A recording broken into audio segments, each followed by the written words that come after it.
Estimado público asistente, nos complacemos en anunciar la segunda llamada. Segunda.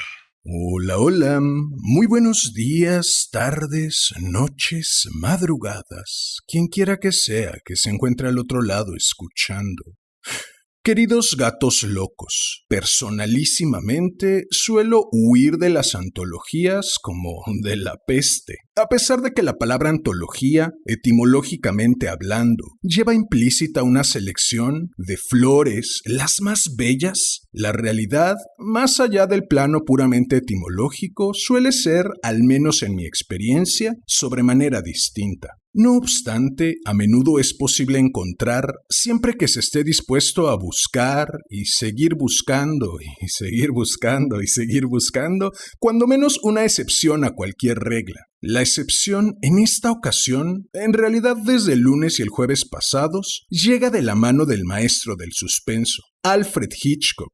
Intitulado Prohibido para nerviosos, este trabajo de selección realizado por Hitchcock llegó para quedarse por varias semanas en este rinconcito sonoro. Así pues, espero que disfruten tanto como yo de los cuentos con tintes policíacos, detectivescos, negros, cargados de mensajes dichos entre líneas y de suspenso, porque este, mis queridos gatos locos, será nuestro pan durante varias semanas. En esta ocasión, un vendedor de alfombras en sus 40s decide, cual vil chiquillo escolar, irse de pinta, hacerse la rata, hacer novillos, tirarse la pera, hacer la cimarra. Escojan su sinónimo y si conocen otros no mencionados, déjenlos en la caja de comentarios. Decía, un vendedor de alfombras decide ausentarse del empleo sin imaginar las consecuencias que esta aparente travesura traerá a su vida.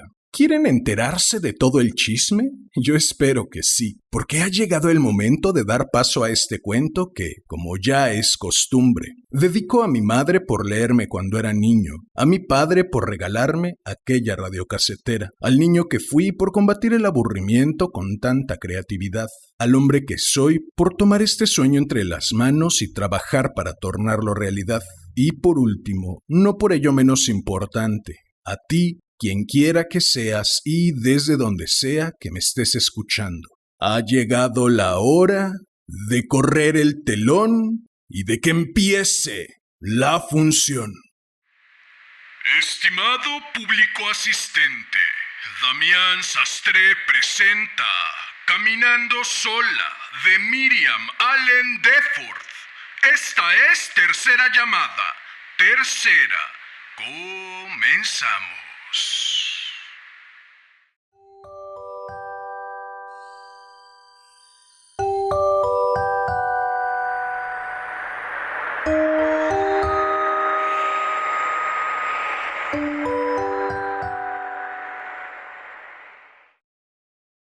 John Larsen esperaba el autobús que le conduciría a su trabajo. A pesar de ser mediados de abril, la primavera ya había enviado su embajador. El aire traía consigo cierta nota cálida y el cielo era de un azul mucho más intenso que en invierno. Al otro lado de la calle, las yemas de las hojas salpicaban los álamos que flanqueaban una cartelera de espectáculos. En aquel momento recordó nítidamente las mañanas de su juventud, 40 años atrás. Entonces despertaba y veía un cielo como este a través de la abierta ventana y su corazón se llenaba con una extraña emoción sin nombre que le hacía anhelar algo desconocido, un anhelo hacia algo todavía no experimentado.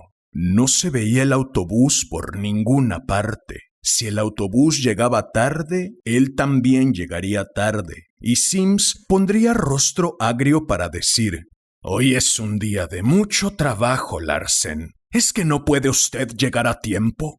Pero no sería un día muy atareado, rara vez lo era. La gente no acostumbra a comprar alfombras en la forma que se compran verduras o servilletas de papel. «Estoy hasta las narices», se dijo a sí mismo Larsen, esperando en aquella monótona esquina. «Sí, estoy hasta las narices. Estoy harto». Luego su memoria retrocedió hasta una hora antes y volvió a escuchar la malhumorada voz de Keith. Por amor de Dios, John, despierta ya. ¿Quieres llegar tarde al trabajo? Van a despedirte y luego ¿qué? ¿Qué haremos? Date prisa. ¿Crees que voy a estar levantándome a todas horas para prepararte el desayuno? Lo menos que puedes hacer es comértelo cuando lo hago. Era el mismo viejo monólogo de siempre. Cuando él se fuera, ella se metería de nuevo en la cama, luciendo sus pocos atractivos rizadores, y sabía Dios a qué hora se levantaría para perder el tiempo durante todo el día. Él era muy capaz de prepararse su desayuno en la mitad de tiempo que ella lo hacía, pero si lo hiciese así, entonces ella se consideraría una mártir de aquel marido fracasado e ineficiente. Larsen sintió un escalofrío aun cuando vestía un grueso abrigo. No hacía tanto calor o tanta primavera como había pensado al principio, aunque el sol muy pronto calentaría todas las cosas. Su mente vagó hacia los campos y bosques de su niñez, hacia la libertad e irresponsabilidad de aquellos lejanos años. Luego miró hacia el final de la calle. Aún no aparecía el autobús. Repentinamente cruzó hasta la esquina de una basería, antes de que el sentido común le hiciese cambiar de idea. Buscó una moneda en el bolsillo y penetró en una cabina telefónica. Señor Sims, aquí Larsen. Escuche. Lo siento terriblemente, pero no puedo ir hoy a trabajar. Se trata de mi espalda. Voy a consultar ahora mismo con el médico, pero iré mañana, esté como esté. No podría aguantar hasta la hora del almuerzo. El dolor de mi espalda es como un dolor de muelas. Sí, lo sé, pero... Bien, gracias, señor Sims. Lo haré así. Yo también lo siento mucho. Sims se preguntaría sin duda por qué no le habría telefoneado Kate en lugar de él si es que se sentía tan mal. Era posible que el hombre opinara que sería necesario buscar un hombre más joven para aquel trabajo. ¡Al diablo con todo! Ahora ya era demasiado tarde para pensar en las consecuencias. No se movió de aquel lado de la calle, y el autobús que tomó le llevó en una dirección contraria a la que antes pensaba seguir. Le llevó lejos de la ciudad. No descendió del vehículo hasta el final de la línea. Lo cierto era que estar solo era maravilloso. Solo, sin que nadie le molestara ni sermoneara a uno y sobre todo sin tener que preocuparse del tiempo. Nunca había estado en el suburbio donde acababa de dejarle el autobús. Durante un rato caminó a la deriva admirando casas y jardines, la clase de lugares en los que una vez había soñado con vivir cuando él y Kate se casaron, quizá si hubiesen tenido hijos por los que ambicionar algo, o si Kate no se hubiese convertido en una mujer tan tosudamente machacona. Al mediodía ya estaba cansado de caminar. Retrocedió hasta el pequeño distrito comercial y comió una hamburguesa y bebió una taza de café en un pequeño comedor desierto. Mientras lo hizo, preguntó por las salidas del autobús. Así pues, tendría tiempo de sobra para llegar a casa a tiempo, a una hora regular, y Kate nunca sabría lo ocurrido, y así carecería de un motivo para chillarle durante unos días. No había peligro de que su mujer telefoneara al almacén. Ella sabía perfectamente que nunca le avisarían a su departamento a menos que se tratara de una emergencia extraordinaria. Compró un paquete de cigarrillos y una revista y comenzó a caminar por una prometedora carretera que salía de la ciudad. Pasó más de una hora antes de que encontrase lo que deseaba. Un pequeño bosque atravesaba un arroyo y un claro soleado, junto a un camino poco frecuentado donde podría tomar asiento sobre el tronco de un árbol caído, fumar y tranquilizar un poco sus nervios mediante la paz y el silencio. En las cercanías se advertían los tejados de las casas, medio ocultos por las copas de los árboles, sobre una colina, pero ninguna de ellas estaba lo suficientemente cerca como para que alguien pudiese molestarle. Solo de vez en cuando pasaba algún coche en ambas direcciones y nadie se daba cuenta de su presencia en aquel elegido santuario. Todo se hallaba muy tranquilo, tanto que no tardó mucho tiempo en adormilarse. Despertó sobresaltado. Primero miró al sol y luego consultó su reloj. Eran las 4:40. Tenía tiempo de sobra para coger el autobús. Se puso en pie, estirando brazos y piernas y pensando si caminaría un poco más lejos para regresar luego paseando lentamente hasta la parada del autobús. Al otro lado del camino y en el silencio que reinaba, oyó el crujido de hojas secas. Miró en aquella dirección y vio a una muchacha menor de edad que venía hacia él. Larsen se echó hacia atrás para esperar a que pasara. Podría asustar a la pequeña ver a un extraño que surgía repentinamente en pleno bosque. Apoyándose contra el tronco de un árbol, Larsen permaneció en pie viéndola pasar. Era una muchacha muy bonita, con largos cabellos rubios que caían sobre el cuello de su suéter rojo. Llevaba falda azul marino, calcetines rojos y mocasines de cuero marrón. Bajo un brazo cargaba unos cuantos textos escolares. La muchacha cantaba en voz baja al mismo tiempo que caminaba, con voz fina e infantil. Era un poco tarde para que regresara a casa desde la escuela, pero era muy probable que se hubiese retrasado en compañía de alguna amiga. Posiblemente vivía en una de las casas cuyos tejados sobresalían por encima de los árboles. Debían haber atajos en el bosque para llegar hasta ellas. Pasó por delante de Larsen y éste esperó a que la chica se perdiera de vista en una curva del camino. Entonces, Larsen oyó cómo se acercaba un coche lentamente, siguiendo la misma dirección que llevaba la muchacha. Se trataba de un viejo coupé negro, ocupado únicamente por su conductor. Larsen le vio durante un par de segundos. Era un hombre más bien fornido, de aproximadamente su misma edad, con cabellos negros y sin sombrero.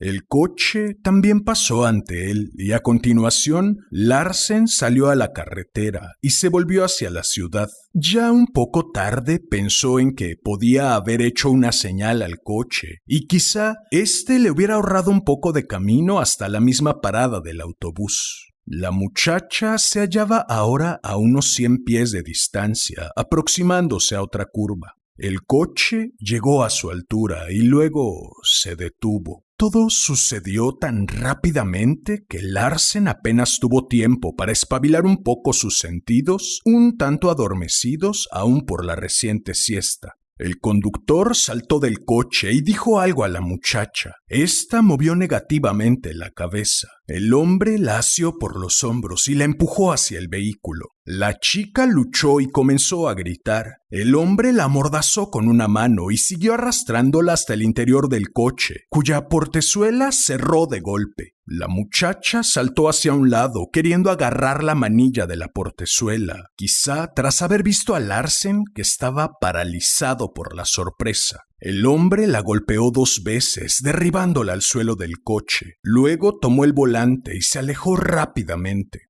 En aquel momento, Larsen, que había comenzado a sacudir su estupor, echó a correr hacia la curva, pero el coche, con sus 2 ocupantes, ya había desaparecido de la vista. Larsen ni siquiera se fijó en el número de la matrícula. Durante todo el tiempo que tardó en regresar a los suburbios de la ciudad, fue preguntándose qué era lo que debía hacer.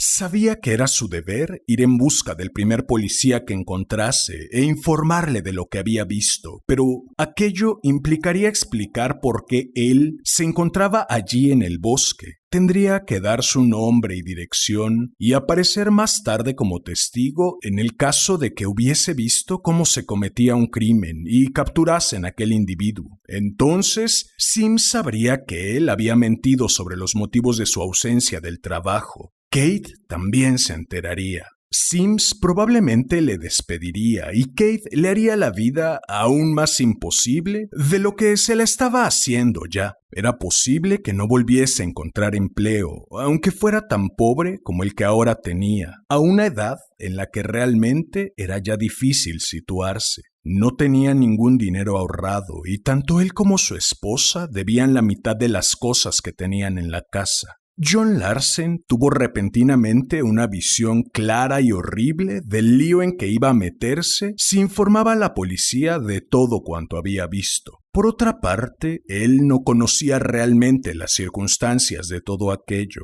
El hombre incluso podía ser el padre de la muchacha. Quizá la chica había hecho novillos, como él los había hecho también, pensó Larsen, o quizá había desobedecido alguna orden paterna. Lo que había visto podría ser un castigo severo, pero justo, como consecuencia de alguna travesura de aquella muchacha. Además, ¿qué podía él hacer en aquel caso? No podía identificar al hombre, no le había visto más que de pasada, y jamás podría elegirle entre unos cuantos hombres fornidos, de edad madura y cabellos negros. Solo lograría meterse en un lío del que no conseguiría salir en toda su vida. Llegó a la ciudad con tiempo de sobra, sin volver a ver más el coche negro. En el camino había visto muchos atajos y senderos laterales que el coche podría haber tomado. Para tranquilizar su conciencia, miró alrededor, buscando algún policía en el distrito comercial, pero no vio a ninguno. Luchando aún con su intranquilidad,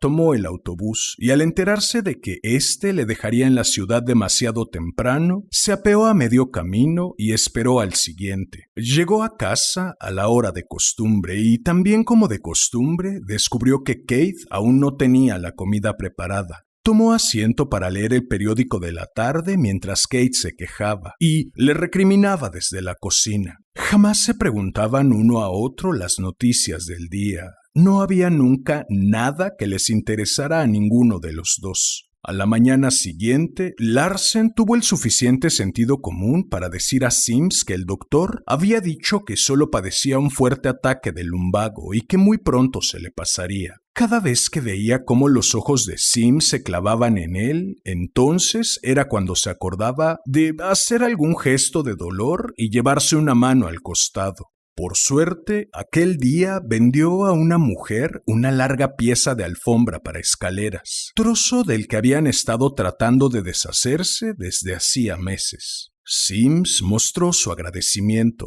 dándole las buenas noches a Larsen y deseándole que se le pasara pronto el dolor de espalda. Sin embargo, no olvidó de quitarle un día de sueldo. Esto significaba que Larsen tendría que reducir un tanto sus gastos durante la semana siguiente. No quería que Kate supiese que la paga de aquella semana se había reducido misteriosamente. Cuando se detuvo para comprar el periódico 2 noches más tarde, en la primera plana se publicaba una fotografía cuyo pie rezaba lo siguiente: ¿Han visto ustedes a esta muchacha? Larsen la reconoció al instante. Las ropas que describía el periódico eran las mismas que usaba aquella chiquilla. Se llamaba Diane Morrison y era la hija del director de Belleville Consolidated Junior High School, donde la muchacha estudiaba el primer curso. Usualmente su padre la llevaba y traía de clase. El jueves la chica había estado esperando a su padre hasta las 4:30 y entonces el director del centro docente supo que por lo menos tendría que estar ocupado otra hora. Por ello, como había sucedido otras veces,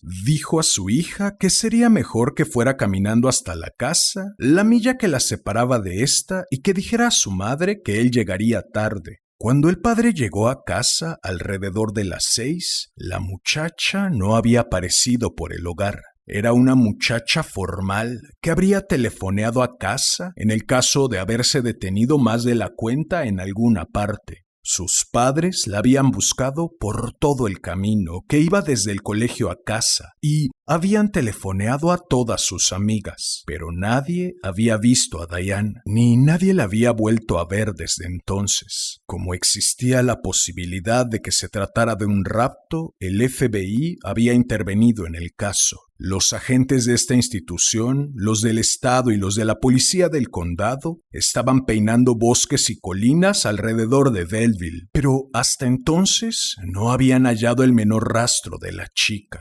¡Por piedad!, exclamó Kate. ¿Es que no puedes abrir la boca nada más que para comer? Jamás pronuncias una palabra y cuando hablas algo no dices más que tonterías. Aquí estoy yo, todo el día hecha una esclava, y cuando vienes a casa actúas como si fuese un mueble más o algo parecido. ¿Cómo crees que yo? Larsen dejó que su mujer siguiera desbarrando. Estaba tratando de decidirse. ¿Debía o no debía hacerlo? ¿Serviría de alguna ayuda en caso de hacerlo? Si él describía al hombre, podrían localizarle. Pero entonces, John Larsen, ¿a dónde iría a parar? Se metería en el lío más gordo de su vida. Miró a Kate y casi pensó en contarle la verdad y pedirle consejo. Luego recapacitó otra vez, considerando cómo lo tomaría ella, y ya sabía cuál sería sin duda su consejo. Mantén la boca cerrada y no nos metas en más complicaciones que las que ya nos has buscado. Que la policía haga su trabajo. Para eso se les paga. Larsen comenzó a comprar el periódico de la mañana al igual que el de la tarde, imponiéndose la obligación de buscar más noticias, aun cuando sentía que el pánico le atenazaba el estómago. Una semana más tarde, cubierto por cierta cantidad de grava, en una abandonada cantera encontraron el cuerpo de la muchacha. Tenía el cráneo fracturado en 3 lugares y las fracturas habían sido producidas con algún instrumento pesado, como por ejemplo una llave de montar cubiertas de coches. El cadáver estaba lleno de heridas y la muchacha había sido violada. Su mano derecha ceñía crispadamente un pañuelo de hombre a cuadros rojos y blancos. John Larsen permaneció despierto toda la noche, mientras Kate respiraba pesadamente a su lado. Cuando llegó la luz gris del amanecer, decidió esperar un poco más. Recordaba todas las historias de crímenes que había leído. Había fragmentos de piel humana en las uñas de la muchacha. Los científicos de la policía encontrarían minúsculas hebras de hilo y cabellos en sus ropas y examinarían pulgada a pulgada los coches de todos los sospechosos en busca de huellas dactilares. En un lugar pequeño como Belleville, pronto hallarían al hombre de cabellos negros, a menos que se tratara de un forastero que se había dejado caer por aquellos alrededores. Larsen fue testigo del rapto por pura casualidad. Suponiendo que él no hubiese estado allí, entonces la policía tendría que investigar en la misma forma que ahora lo estaba haciendo. Ya se veía a sí mismo tratando de explicar a unos cuantos incrédulos agentes del FBI lo que él estaba haciendo en una carretera cerca de Belleville, cuando en realidad debía estar trabajando en la ciudad. Ahora, mirando hacia atrás, pensó que aquel día de novillos había sido una increíble chiquillada. Nadie lo comprendería. Estarían seguros de que mentía.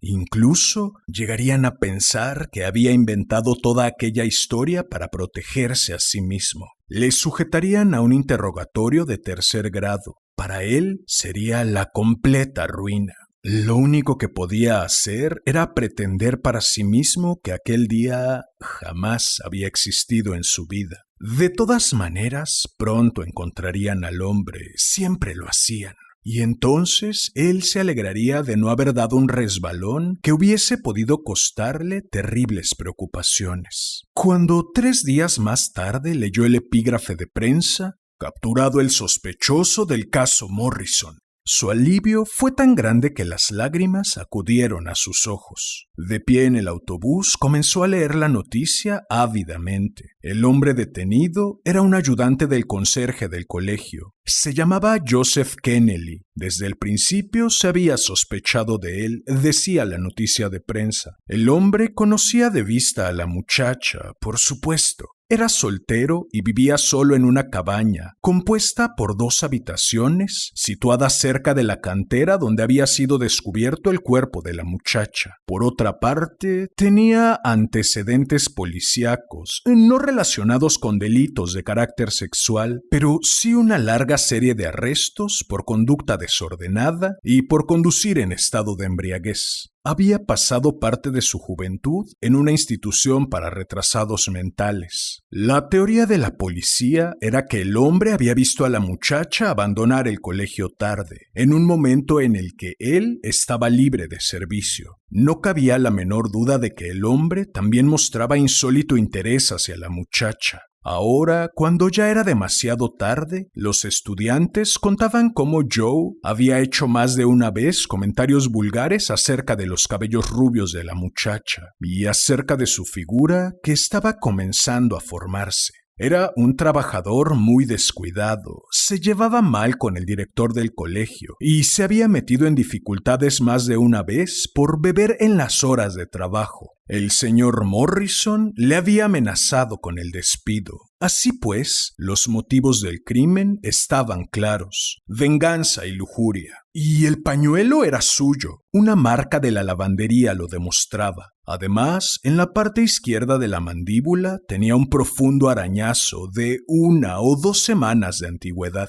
El hombre, por supuesto, lo negó todo. Aquel día, como todos los demás, había conducido su viejo coche hasta casa y luego no había salido de la cabaña para nada hasta que a la mañana siguiente partió de nuevo para el trabajo. Ni siquiera había visto a Diane ni a nadie más. Se encontró una botella de whisky medio vacía en el armario de las escobas del colegio y Kennelly reconoció que no se sentía muy sereno en el momento que había marchado a casa. En casa había seguido bebiendo, se había dormido sobre las 10 y despertó hasta el amanecer. Nadie le había visto desde las 4 de la tarde del jueves hasta las 9 de la mañana del viernes. En cuanto se refería al pañuelo, admitió que era suyo, pero declaró que lo había perdido en alguna parte semanas antes. El asesino debía ser quien lo había encontrado. El arañazo, bueno, en la mañana que siguió a su gran borrachera, se lo había hecho él mismo al tratar de afeitarse debido al temblor de sus manos. Hasta aquel instante todo iba bien. John Larsen leyó la noticia, dando gracias a la providencia por haber permitido que las cosas siguieran un curso normal. Luego, su corazón sufrió un terrible sobresalto. Joseph Kennelly tenía 26 años de edad. Su fotografía mostraba a un joven alto y delgado con cabellos rubios y ligeras entradas, y su coche era de color azul. Larsen llegó a su casa, caminando desde el autobús como un autómata. Arrojó el periódico y el sombrero en la silla más próxima. Penetró en el cuarto de baño y cerró la puerta. Era la única estancia de la casa donde podía estar solo para pensar. ¿Eres tú, John?, preguntó Keith desde algún lugar de la casa. Como de costumbre, su esposa le hablaría desde la cocina donde acababa de comenzar a hacer la cena. Larsen a menudo se preguntaba qué diablos haría su esposa durante todo el día. Probablemente sentada ante el televisor, lo mismo que solía hacerlo ante la radio. Acomodándose sobre la tapa del váter, Larsen luchó con su conciencia. Ya no merecía la pena decirse a sí mismo que sus pruebas o declaraciones no contaban. Había visto cómo raptaban a Diane Morrison. Había visto a su raptor y no era Joseph Kennelly. No podía telefonear desde casa. Keith estaría a sus espaldas inmediatamente. Debía inventar alguna clase de excusa para hacerlo desde fuera y mientras tanto jugueteó con la idea de contárselo todo a su mujer. No, aquello era otra barbaridad. Conocía muy bien a Kate. Al cabo de un rato, esta última trató de abrir la puerta del váter. «Por amor de Dios, ¿por qué te encierras de esa forma?», gritó. «¿Estás enfermo? ¿Te ocurre algo?». «Me encuentro bien», murmuró él, dando vuelta a la llave. «En mi vida he visto un hombre como tú. No dices una sola palabra cuando llegas a casa, hasta el punto de que seguramente crees que no tienes esposa. Yo no soy más que una criada aquí que te hace las comidas y te cuida, encerrándote ahí dentro como si yo fuera una extraña. Sí, aquí me tienes todo el día sola, aburrida y...» «¿De qué quieres que hable? Estoy cansado». «¿Y yo no? Eso crees tú, ¿verdad?». «No nos peleemos, Keith», dijo Larsen en tono de cansancio, y tras una pausa de silencio, la inspiración acudió rápidamente a él, añadiendo: «Tengo un dolor de cabeza terrible. Si aún no está preparada la cena, creo que me acercaré hasta la farmacia para comprar algún analgésico». «Espera a cenar», replicó Keith un tanto aplacada. «Eso te hará bien». Hubo otro silencio. y Keith realizó un esfuerzo por dar a sus palabras un tono amistoso al añadir: estaba echando una ojeada al periódico. Es terrible lo de la chica, ¿eh? Me alegro de que hayan cogido al culpable. La gente de esa clase debería estar en el infierno. ¿Cómo sabes que ese hombre es el culpable?, interrogó Larsen sin poderlo remediar. Esta se encendió instantáneamente. Bien, entonces debo suponer que tú sabes más que la policía, señor Sabelotodo. Si no fue ese hombre, entonces ¿quién lo hizo? ¿Por qué le han detenido? La policía no detiene a la gente sin un motivo fundado. Cualquiera puede decirte eso. Supongo que sí, contestó Larsen débilmente, comenzando a poner la mesa antes de que su esposa se lo dijese. Efectivamente, tenía dolor de cabeza y no era nada extraño. Las palabras de Keith le hicieron pensar de nuevo. Ella estaba equivocada. Habían detenido a un hombre inocente, pero por esa misma razón nunca podrían condenarle. Su mente se trasladó en aquellos instantes a los laboratorios policíacos sobre los que tantas cosas había leído. Los cabellos y fibras que había sobre las ropas de la muchacha pertenecerían a otro hombre, diferente, a un individuo fornido, de edad mediana y con cabellos negros. Y Larsen pensó que habría infinitos descubrimientos más sobre los que él no tenía la menor idea, y tales descubrimientos señalarían a otra persona muy diferente a Kennelly. El ayudante del conserje podría ser acusado por el gran jurado, contando con lo que tenían entre manos, pero el asunto nunca llegaría a juicio, porque la justicia estaría segura de hallar al hombre que realmente habría hecho aquello. No merecía, pues, la pena meterse hasta el cuello en aquel feo asunto que solo podría conducirle a su propia ruina, y no acudió al teléfono. El gran jurado acusó a Kennelly y éste quedó encerrado en la prisión sin fianza. Larsen pensó mucho en el hombre, pero el terrible impacto de aquel primer día ya iba disminuyendo poco a poco. Era una mala suerte que aquel muchacho tuviera que estar encerrado en la cárcel por un delito que no había cometido, pero a juzgar por lo que de él se decía, tampoco era una buena persona, de manera que un pequeño escarmiento no le vendría mal del todo. En cualquier momento, a partir de entonces, las autoridades averiguarían que carecían de suficientes pruebas para juzgarle, o quizá algo imprevisto les conduciría a detener al verdadero criminal, aunque Larsen se daba cuenta de que la policía no buscaría a tal fantasma muy detenidamente mientras siguieran creyendo que tenían entre las manos al verdadero culpable. Kennelly tenía un buen abogado. Un próspero tío había salido de algún ignorado rincón y pagaba los honorarios del letrado. Este se llamaba Lawrence Prather. Había sido abogado defensor en numerosos casos criminales y tenía fama de sacar del apuro a casi todos sus defendidos. Con Kennelly ocurriría lo mismo si alguna vez le juzgaban. Por fin fue fijada la fecha para el juicio. Larsen se persuadió a sí mismo de que si hubiese alguna duda en su mente acerca de la pronta absolución del hombre, inmediatamente se hubiera presentado a las autoridades para confesar todo cuanto había presenciado, pero no albergaba duda alguna acerca del resultado del juicio. De lo contrario, no tendría el menor inconveniente en presentarse ante Prather y contarle la verdad de los hechos. Por otra parte, no hacía más que oír hablar del asunto a todo el mundo en el almacén y algunas veces a algunas personas en el autobús. El caso estaba suscitando mucho interés. Todo el mundo predecía que Kennelly saldría libre, aun cuando todo el mundo también daba por sentado que el hombre era culpable. Algunas de aquellas personas hablaban cínicamente de la justicia y otras suponían que no se podía condenar a nadie basándose solamente en pruebas circunstanciales. Algunas veces, temblando, John Larsen imaginaba su entrevista con el abogado. No valdría la pena de que fuese a verle si no deseaba ser uno de los testigos de cargo, y ya imaginaba cómo le interrogaría el Ministerio Fiscal en pleno juicio. Y dígame, señor Larsen, ¿cómo se dio la tremenda casualidad de que en aquel preciso momento se encontrara usted allí?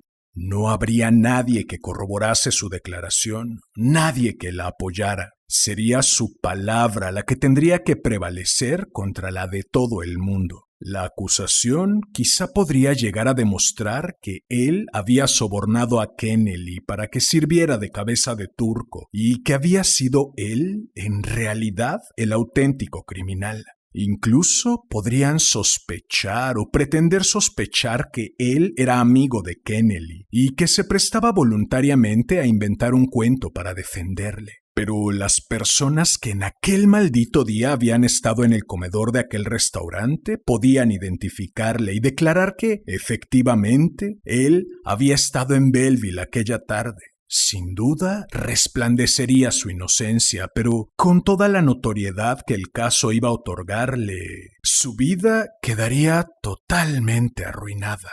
Procuró no acercarse para nada al despacho de Prather. El juicio de Kennelly se inició en el mes de octubre. Larsen no podía ir a presenciarlo. Naturalmente, tenía que trabajar, pero siguió mediante la prensa todas las palabras que se pronunciaban en la sala de justicia. No podía fijar su pensamiento en ninguna otra cosa más. Sims le sorprendió hablando del asunto con un cliente y se enfadó.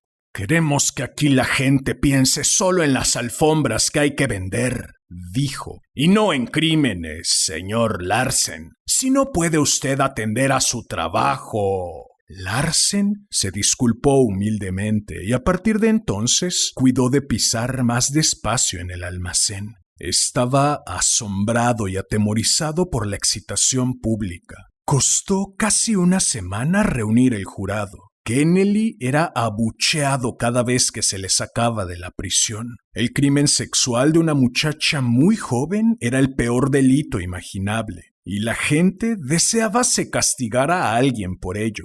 Larsen tembló ante el pensamiento de atreverse a privar a la masa de su presa. Ni siquiera resultaba prudente decir en voz alta que creía inocente a Joseph Kennelly.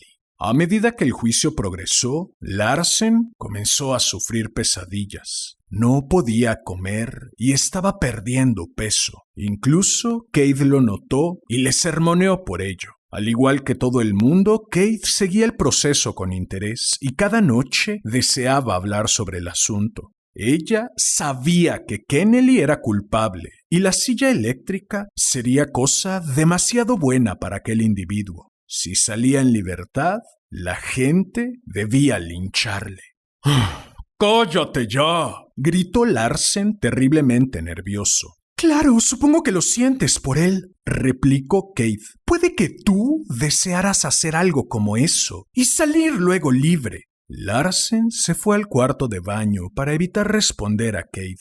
Esperó en vano a que la acusación mencionara cabellos o fibras textiles. Al parecer, nada de aquello se había encontrado, o se ignoraban tales detalles porque no complicaban a Kennelly. Nadie dijo nada acerca de las huellas dactilares o manchas de sangre en el coche, sin duda por la misma razón. Un testigo, calificado como experto, demostró que los fragmentos de grava tomados de las costuras de los zapatos del acusado procedían de la cantera. Pero Kennelly visitaba a menudo aquel lugar que estaba muy próximo a su casa. Si no había testigos que probasen la coartada de Kennelly, tampoco los había que la negaran. Los muchachos del colegio, que habían testificado sobre las observaciones hechas por Kennelly acerca de la muchacha, solo ofrecían puras vaguedades. Larsen comenzó a sentirse un poco aliviado, pero la defensa no fue más que puro formulismo. El propio Kennelly era su testigo y demostró ser un testigo muy pobre, confesando que estuvo continuamente borracho durante aquel día crucial. No se hizo ningún intento para alegar que Kennelly estaba loco, como Larsen había esperado. Prather pronunció un elocuente alegato final señalando la falta total de pruebas e insistiendo que ningún testimonio había demostrado realmente la culpabilidad de su cliente. Pero, a continuación, el fiscal del distrito Holcomb derribó todas las barreras, denunciando al ayudante del conserje, exponiendo su triste informe policíaco y llamándole rata viciosa y vil que tenía forma de criatura humana. El detalle más perjudicial de todos era el pañuelo.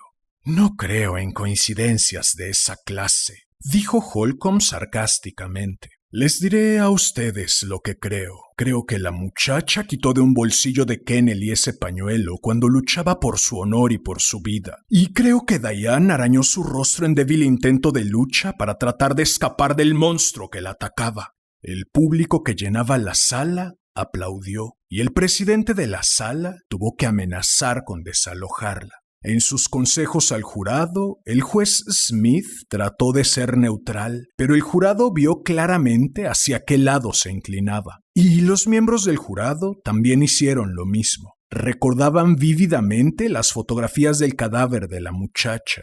Muchos de los miembros del jurado tenían hijas de la misma edad. Era preciso que alguien pagase aquel horrendo crimen. Y así pronunciaron un veredicto de culpabilidad por ambas acusaciones, rapto y asesinato. El presidente del jurado manifestó ante los periodistas más tarde que solamente se habían necesitado 3 votaciones para que un par de viejos locos que figuraban entre los miembros del jurado abandonaran sus dudas. Pero el juez no puede condenarle a muerte, pensó Larsen nerviosamente. No puede condenarle basándose solamente en pruebas circunstanciales. Como máximo se le podría aplicar una sentencia de cadena perpetua y eso significa que en cualquier momento puede ser puesto en libertad bajo palabra. Eso no puede dañar a un individuo como Kennelly, que en realidad nunca se ha portado bien.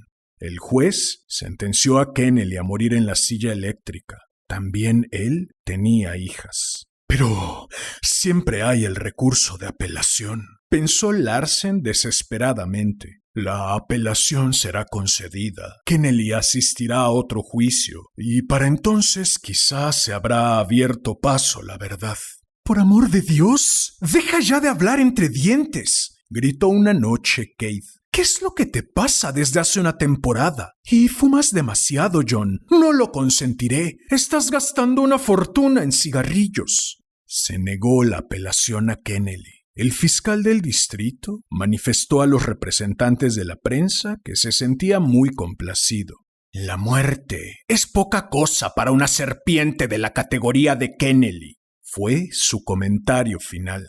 Prather no se atrevió a llevar la apelación hasta el Tribunal Supremo. No hay base, dijo. Sí que la había. Larsen podía proporcionarla. Por 2 veces comenzó a marcar el número del despacho de Prather. Luego pensó en cuánto aquello podía significar y colgó. Paciencia, es preciso esperar.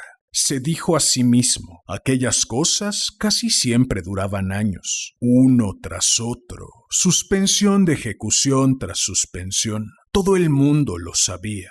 ¿Y por qué ha tardado usted tanto en traerme esta información? Estas eran las palabras que ya estaba escuchando en boca del abogado defensor. Sería inútil arrojarse en manos de la piedad del hombre, suplicarle que siguiera aquella pista y que dejara en paz a John Larsen. Sin su testimonio personal, las nuevas pruebas carecerían de valor, e incluso ahora quizá ya no significaran nada. Hubiesen sido útiles al principio cuando habían detenido a Kennelly o antes de la detención. Ahora tendría que complicarse la vida con muy pocas oportunidades de ayudar a Kennelly. Si hubiese alguien en el mundo a quien pudiera contárselo todo, alguien que le aconsejara, le protegiera y lograra que la verdad resplandeciese.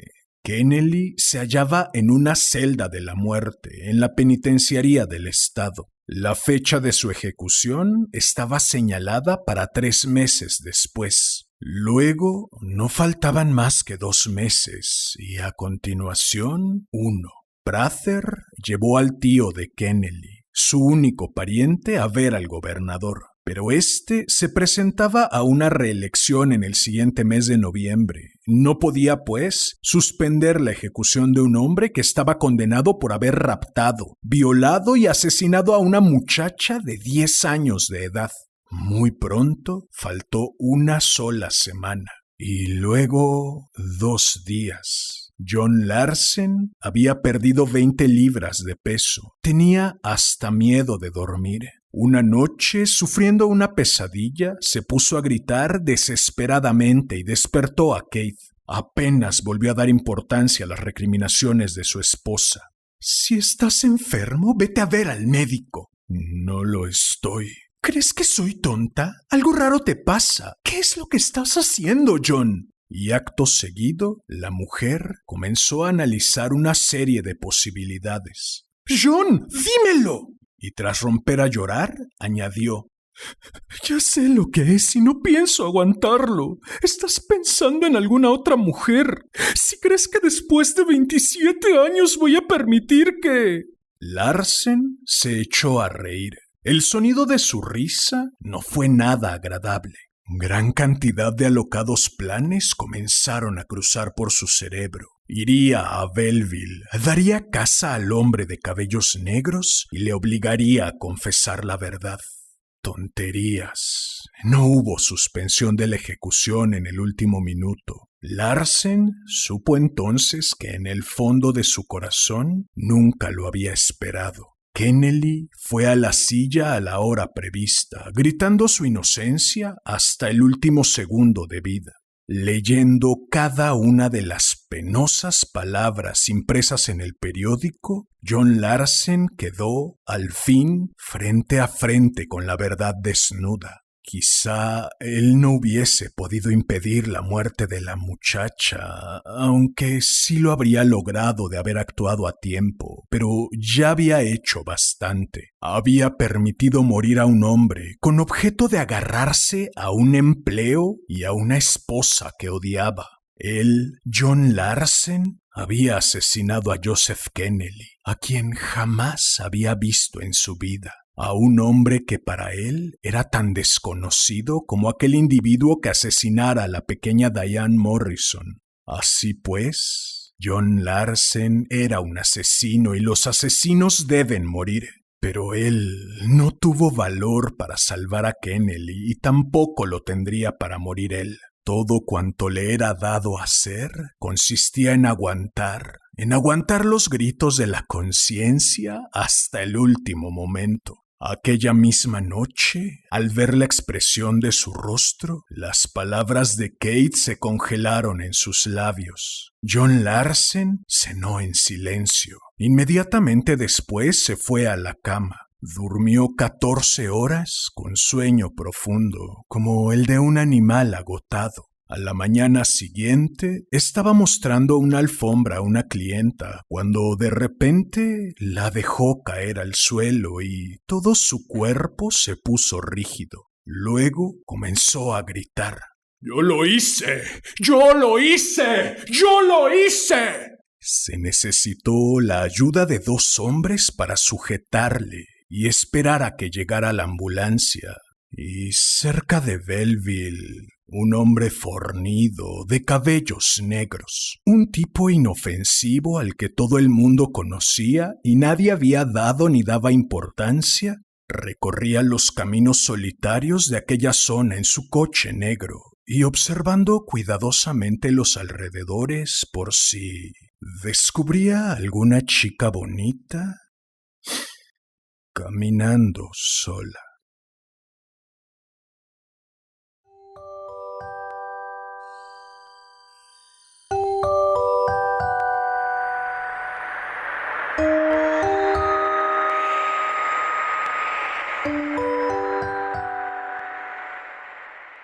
Bien, pues eso fue Caminando sola, de Miriam Allen Deford. Espero que lo hayas disfrutado. Si fue así, agradecería enormemente que me ayudaras suscribiéndote y activando la campanita, dejando un comentario, dando manita arriba, compartiendo, difundiendo. Vale, ¿qué tal el miedo de Larsen?